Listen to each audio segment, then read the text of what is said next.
Right, yeah. I suppose that one of the biggest factors with critical thinking, along with skepticism, is to reflect inwards on yourself. Tom says this on, I've always used the Sherlock Holmes quote to apply critical thinking.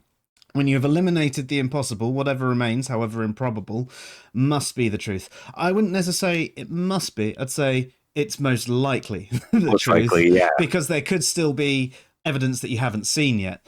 There is an interesting thing about Sherlock Holmes, though. They always call what he does deduction.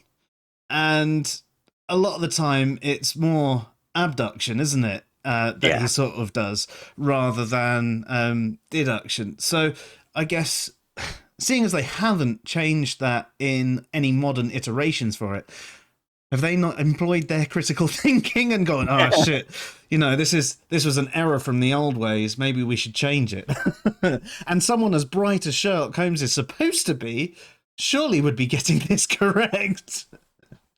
I mean, in some respects, it is kind of correct because abductive reasoning is deduction to the best possible explanation through inference. You're being so charitable.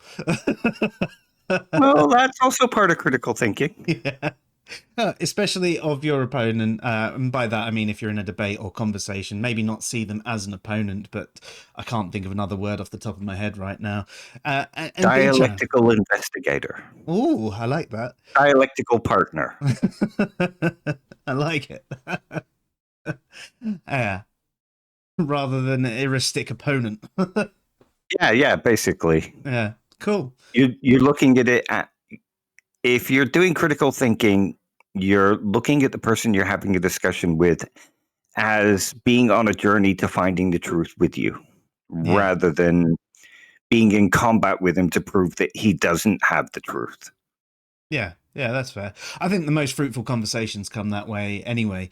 When even if you end up in no different of a state where you were, where you're both sort of on this journey trying to find this common ground and discussing the different things, and eventually you get to, oh well, maybe, or oh, I need to think on that some more. But it's not been a battle. It's you might still think they're wrong, they might still think you're wrong, but there hasn't been the battle there, and you've probably learned something, and you're probably going to think about it some more and then come back to it the next day and go, actually, I've thought on what you said about this a bit more. I agree with this bit, but can you explain this bit to me? And again, you've got that more fruitful conversation. I much prefer to have that, whether it's on social media or not.